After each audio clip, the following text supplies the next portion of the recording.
প্রিয় শিক্ষার্থী বন্ধুরা, নিশ্চয় তোমরা বাসায় ভালো আছো। আজকে আমি তৃতীয় শ্রেণীর গ্রামার ক্লাস 10 সম্পর্কে আলোচনা করব। গত ক্লাসে আমি আলোচনা করেছিলাম প্রেজেন্ট ইনডিফিনিট টেন্স, তার ধারাবাহিকতায় আজকে প্রেজেন্ট কন্টিনিউয়াস টেন্স তোমাদের সাথে আলোচনা করব। তোমরা একটু ভালোভাবে লক্ষ্য করবে এবং অত্যন্ত মনোযোগ সহকারে দেখবে। প্রেজেন্ট কন্টিনিউয়াস টেন্স হচ্ছে আজকে আমাদের আলোচ্য বিষয়। Present continuous tense. Present continuous tense, present মানে হচ্ছে বর্তমান, কন্টিনিউয়াস মানে চলমান, টেন্স মানে কাল। যেহেতু গতবারও আমি আলোচনা করেছি প্রেজেন্ট কন্টিনিউয়াস টেন্স কিভাবে চিনব, কিভাবে ব্যবহার করব, চিনবার উপায়। আমরা জানি যে প্রত্যেকটা জিনিসের একটি চিনবার উপায় আছে, কারণ যে জিনিস, কোন একটা জিনিস তুমি চিনবে, কিভাবে চিনবে, ঠিক তদ্রূপ প্রেজেন্ট কন্টিনিউয়াস টেন্সকেও চেনার একটি সহজ উপায় আছে। সহজ উপায়টি হচ্ছে প্রথমত বিষয় হচ্ছে ভার্ব। ইংরেজিতে ভার্ব, বাংলায় বলে হচ্ছে ক্রিয়া বা কাজ। এটি অত্যন্ত গুরুত্বপূর্ণ বিষয়। যদি তোমরা এই বিষয়টি যদি কৃতিত্বকরণ না করতে পারো, তাহলে এটি ভালোভাবে তোমরা ট্রান্সলেশন করতে পারবে না। সেই জন্য আমরা বলি বাংলা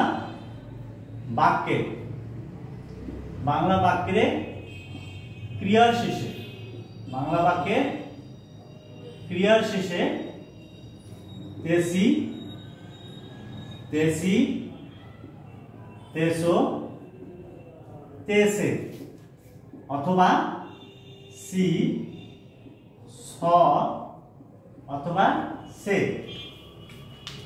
আমরা যদি খেয়াল করি যে বাংলা বাক্যের ক্রিয়া শেষে তেসি, তেসো, তেসে বা সি, স, সে যদি থাকে, তখন আমরা নিঃসন্দেহে সেটিকে আমরা ধরে নেব যে এটি হচ্ছে প্রেজেন্ট কন্টিনিউয়াস টেন্স। তেসি, তেসো, তেসে এটি হচ্ছে সাধু ভাষা, আর সি, স, সে হচ্ছে চলিত ভাষা। যেহেতু আমরা বর্তমানে চলিত ভাষাটাকে বেশি ব্যবহার করি, এই জন্য সি, স, সে শব্দটি বেশি ব্যবহার হয় বাংলা বাক্যের শেষে। যদি আমরা আমরা যদি বলি যেমন পড়িতেছি, পড়িতেছি হচ্ছে সাধু ভাষা, আর যদি আমরা বলি চলিত ভাষা পড়ছি, একটা হচ্ছে পড়িতেছি আর একটা হচ্ছে পড়ছি। আচ্ছা, তাহলে আমরা বাংলা বাক্যের শেষে যেমন ছেলেটি, ছেলেটি বাড়িতে, ছেলেটি বাড়িতে বইটি পড়ছে, ছেলেটি বাড়িতে বইটি পড়ছে। তাহলে দেখা যাচ্ছে যে এই যে বাংলা বাক্য, আমরা বলছি বাংলা বাক্য, তার মানে এই যে পূর্ণাঙ্গ একটি হচ্ছে বাক্য, ইংরেজিতে বলে সেন্টেন্স, বাংলায় বলে হচ্ছে বাক্য। তার এই শেষে যদি যে ভার্বটি মানে কাজটি সাথে সি, স, সে বা তেসি, তেসো, তেসে যদি যুক্ত থাকে, তখন আমরা এই সম্পূর্ণ বাক্যটিকে আমরা বলি হচ্ছে প্রেজেন্ট কন্টিনিউয়াস টেন্স। আচ্ছা, এখন বিষয় হচ্ছে এই প্রেজেন্ট কন্টিনিউয়াস টেন্স মধ্যে আমাদের অক্সিলারি ভার্ব আছে। অক্সিলিয়ারি ভার্ব অর্থাৎ অক্সিলারি ভার্ব, অথবা এটাকে আমরা বলি হেল্পিং ভার্ব। অক্সিলিয়ারি শব্দের অর্থ হচ্ছে সহকারী ক্রিয়া, আর হেল্পিং মানে সাহায্যকারী ক্রিয়া। বইগুলোতে আসলে মূলত অক্সিলিয়ারি ভার্ব কথাটি ব্যবহার করা হয়েছে। অক্সিলিয়ারি ভার্ব যেমন আমরা পাই এম, ইজ, আর, তিনটি অক্সিলিয়ারি ভার্ব হচ্ছে এম, ইজ, আর। এই তিনটিকে আমরা বলি হচ্ছে অক্সিলারি ভার্ব। যখন অক্সিলারি ভার্বগুলো যখন ব্যবহার হয় তখন অবশ্যই আমাদেরকে খেয়াল করতে হবে, বিশেষ করে যখন প্রেজেন্ট কন্টিনিউয়াস টেন্স যখন আমরা ব্যবহার করব, অ্যাম ইজ আর যখন অবশ্যই ব্যবহার করব, অবশ্যই ভার্বের সাথে কি যোগ করতে হবে, এই যে পড়ছি বা পড়িতেছে তখন এই ভার্বটার সাথে আইএনজি যোগ করতে হবে। আমরা খেয়াল করব present continuous tense, present continuous tense আমরা যখনই একটা ট্রান্সলেশন যখন রূপান্তর করব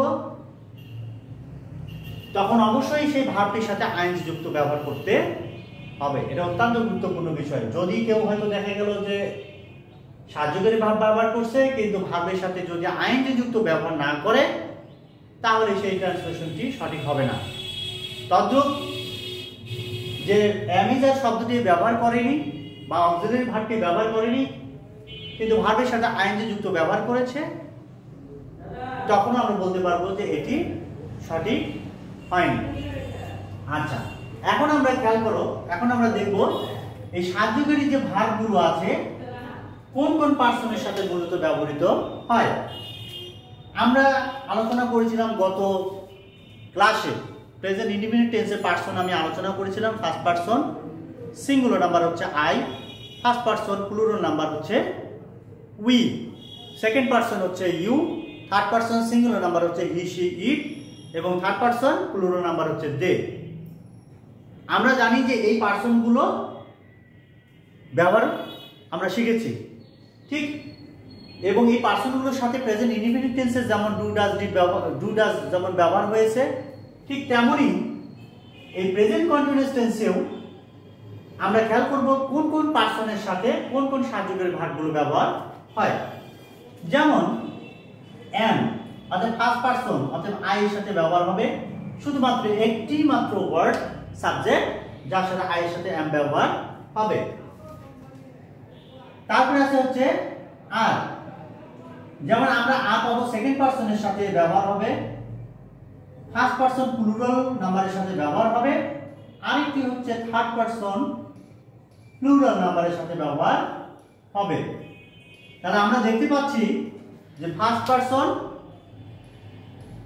আই সিঙ্গুলার নাম্বারের সাথে এম ব্যবহার হবে, you second person, first person plural number, third person plural number, এই তিনটি সাবজেক্টের সাথে আর ব্যবহার হবে। আর বাকি যতগুলো আছে সবার সাথে, যেমন হি শি ইট, এই সবার সাথে কি হবে, আমাদের ইট শব্দটি ব্যবহার হবে। অর্থাৎ ছেলে জাতি যদি থাকে, ছেলে হলে হি, মেয়ে হলে শি, বস্তু হলে ইট, এগুলো কিন্তু সবগুলো কিন্তু সিঙ্গুলার নাম্বার। আর এই সম্পূর্ণ সিঙ্গুলার নাম্বারের সাথে সবসময় ইট শব্দটি ব্যবহার হবে। প্রিয় শিক্ষার্থী বন্ধুরা, তোমরা নিঃসন্দেহে খেয়াল করছো যে কোন কোন সাহায্যকারী ভার্বের সাথে কোন কোন সাবজেক্টগুলো ব্যবহার হয়, অথবা কোন কোন সাবজেক্টের সাথে কোন কোন সাহায্যকারী ভার্বগুলো ব্যবহার হয়। আচ্ছা, তাহলে আমরা দেখে নিলাম।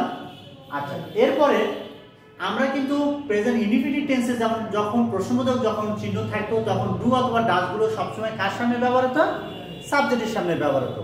ঠিক তদ্রূপ প্রেজেন্ট কন্টিনিউয়াস টেন্সেও কিন্তু যখন প্রশ্নবোধক চিহ্ন থাকবে তখন অবশ্যই এই সাহায্যকারী ভার্বগুলো কিন্তু বিশেষ করে এম ইজ আর পার্সন অনুযায়ী সাবজেক্টের সামনে এগুলো ব্যবহার হবে।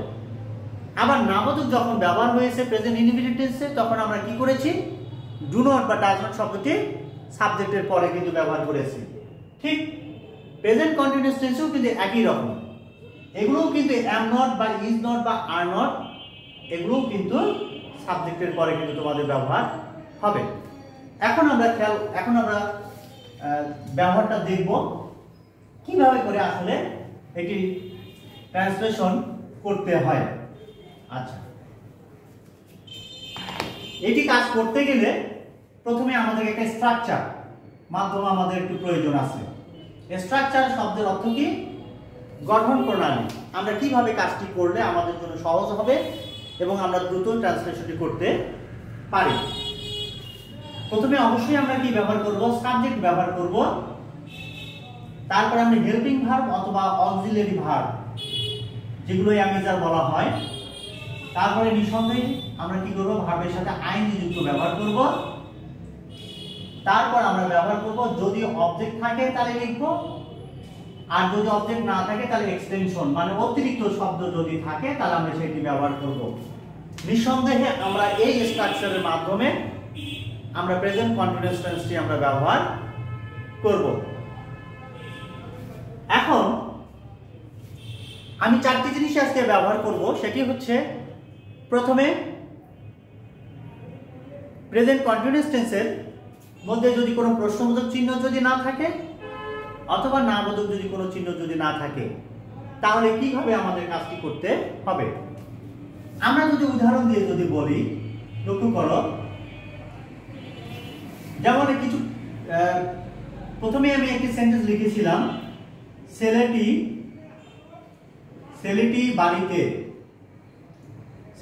বাড়িতে বইটি পড়ছে। ছেলেটি বাড়িতে বইটি পড়ছে। আমরা জানি যে সবসময় কি দ্বারা সবসময় সেন্টেন্সটি শুরু হয়, বাংলায় কিন্তু সবসময় সেন্টেন্সটি শুরু হয় হচ্ছে সাবজেক্ট দ্বারা, অতএব কর্তা দ্বারা। অতএব এই বাক্যটির মূল কর্তা হচ্ছে ছেলেটি। তাহলে আমরা প্রথমে কি আছে, এখানে স্ট্রাকচারে দেওয়া আছে কি সাবজেক্ট, অর্থাৎ সাবজেক্ট এখানে কে, ছেলেটি। তাহলে আমরা প্রথমে লিখব হচ্ছে টি। আর আমরা জানি যে টিটা খানাখানি যদি কোনো ওয়ার্ডের সাথে ব্যবহার হয় সেটি অবশ্যই আর্টিকেল দা শব্দটি ব্যবহার হয়। তাহলে আমরা এখানে লিখব দা বয়, ছেলেটি, সাবজেক্টের কাজ হয়ে গেল হেল্পিং ভার্ব। অতএব এখানে বালকটি সিঙ্গুলার না প্লুরাল, নিঃসন্দেহে এটি হচ্ছে সিঙ্গুলার, তার কারণ প্লুরাল হলে অবশ্যই এখানে এস যুক্ত থাকতো। তাহলে আমরা এটা বুঝতে পারছি যে এটা হচ্ছে সিঙ্গুলার নাম্বার। অতএব এখানে বয়ের সাথে কি হবে, ইজ ব্যবহার হবে। তাহলে প্রথমে আমরা দেখলাম, প্রথমে আমাদের কিসের কাজ হয়ে গেল, সাবজেক্টের কাজ। তারপরে কিসের কাজ হলো, ভার্বের কাজ। যেমন সাবজেক্ট, এই সাবজেক্টটা হলো কি, এটা হচ্ছে বালকটি। তারপরে এখানে হচ্ছে এইচ ভি মানে হেল্পিং ভার্ব। তাহলে আমরা প্রথমে সাবজেক্ট পেলাম দা বয়, হেল্পিং ভার্ব কি পেলাম, এইচ ভি হচ্ছে ইজ। এরপরে কি আছে ভার্ব। ভার্ব কোথা থাকে সব সময়, সেন্টেন্সের শেষে। তাহলে সেন্টেন্সের শেষে মধ্যে বলছে পড়ছে। পড়ার ইংরেজি কি, রিড। তাহলে পড়ার ইংরেজি হচ্ছে রিড। আর আমরা এখানে দেখতে পাচ্ছি যে যখন কন্টিনিউয়াস টেন্স থাকে তখন অবশ্যই আইএনজি যুক্ত ভার্বের সাথে ব্যবহার করতে হয়। এইজন্য আমরা এখানে ব্যবহার করলাম রিডিং। অতএব এটা কি হলো, এটি একটি ভার্ব। আচ্ছা, তারপরে কি আছে, অবজেক্ট অবলিক এক্সটেনশন। এখন অবজেক্ট আর এক্সটেনশনের মধ্যে একটু পার্থক্য আছে, একটু নয় অনেক। অবজেক্ট হচ্ছে যখন কি বা কাকে দ্বারা প্রশ্ন করলে যদি কোনো উত্তর পাওয়া যায় তখন তাকে আমরা বলি হচ্ছে অবজেক্ট। যেমন আমরা যদি প্রশ্ন করি কি প্লাস ভার্ব কি দিয়ে যদি প্রশ্ন করি, কাকে দিয়ে প্রশ্ন করি, কি প্লাস ভার্ব। যেমন কি পড়ছে, বইটি পড়ছে, তাহলে প্রশ্ন করলাম, উত্তর পেলাম। আর যদি আমরা উত্তর যদি না পেতাম তাহলে আমি বুঝবো যে এটি অবজেক্ট নয়। এটা তখন তারপরে যে অপশনগুলো থাকতো সেটি নিঃসন্দেহে সেটি এক্সটেনশনের মধ্যে পড়তো, মানে অতিরিক্ত শব্দের মধ্যে পড়তো। যেহেতু দেখতে পাচ্ছি কি পড়ছে, বইটি পড়ছে, তাহলে আমরা লিখবো হচ্ছে দা বুক। দা কেন ব্যবহার করলাম, আবার নির্দিষ্ট করে ব্যবহার করা আছে, টিটা খানাখানি, এই কারণে দা শব্দটি এখানে ব্যবহার হলো। এখন বাকি কি আছে, বাড়িতে। অতএব বাড়িটি হচ্ছে এক্সটেনশন, অতিরিক্ত শব্দ। তে আমরা জানি যে কোনো কিছু তে ব্যবহার করলে কি হয়, অ্যাট শব্দটি ব্যবহার করতে হয়। যেমন অ্যাট হোম, অ্যাট হোম। তাহলে দেখা যাচ্ছে ছেলেটি বাড়িতে বইটি পড়ছে। তাহলে আমরা ট্রান্সলেশনটা কিভাবে করলাম, the boy is reading the book at home. আচ্ছা শিক্ষার্থী বন্ধুরা, নিঃসন্দেহে তোমরা খেয়াল করছো। এবার যদি এই সেন্টেন্সটিকে যদি আমরা একটু প্রশ্নবোধক যদি করে দেই, যদি আমরা প্রশ্নবোধক করি, তাহলে প্রথমে আমরা কি করলাম, অ্যাসার্টিভ মানে ইতিবাচক দিয়ে কাজটি করেছি। এবার আমি সেন্টেন্সটিকে কি করলাম, প্রশ্নবোধকে কাজ করলাম। যেমন ছেলেটি কি বাড়িতে বইটি পড়ছে। এবার কিন্তু লক্ষ্য করো, আমি কিন্তু কি দিয়ে কিন্তু প্রশ্ন করেছি। যখন প্রশ্নবোধক মানে কি যখন থাকবে তখন সাহায্যকারী ভার্বগুলো কার সামনে ব্যবহার হবে? সাবজেক্টের সামনে। তাহলে সাবজেক্টের সামনে যদি আমরা কিন্তু প্রথমে লিখেছিলাম দ্য বয় ইজ, তখন কি হবে? ইজ দ্য বয়, তখন কিন্তু হবে ইজ দ্য বয় রিডিং, হ্যাঁ, reading the book at home. তাহলে আমরা দেখতে পাচ্ছি যখন প্রশ্নবোধক স্ট্রাকচার কিন্তু সবই থাকবে, শুধু সাহায্যকারী ভাবটা কি হবে শুধুমাত্র একটু চেঞ্জ হবে, হয়তো সাবজেক্টের সামনে ব্যবহার হবে অথবা কখনো কখনো সাবজেক্টের পরে ব্যবহার হবে। যদি প্রশ্নবোধক যদি চিহ্ন থাকে তাহলে সাবজেক্টের সামনে ব্যবহার হবে, আর যদি না বোধক থাকে তাহলে সাবজেক্টের পরে ব্যবহার হবে।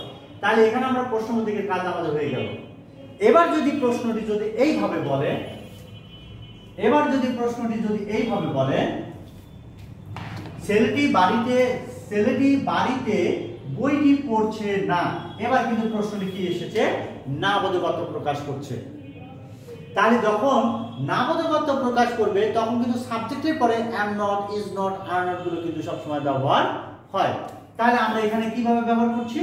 the boy is not, হ্যাঁ, reading the book, হ্যাঁ, at home। তাহলে আমরা দেখতে পাচ্ছি যে যখন নামবোধক শব্দটি যখন ব্যবহার হবে তখন কিন্তু সাবজেক্টের পরে কিন্তু সাহায্যকারী ভার্ব, বিশেষ করে am not, is not, are not গুলো কিন্তু ব্যবহার হয়।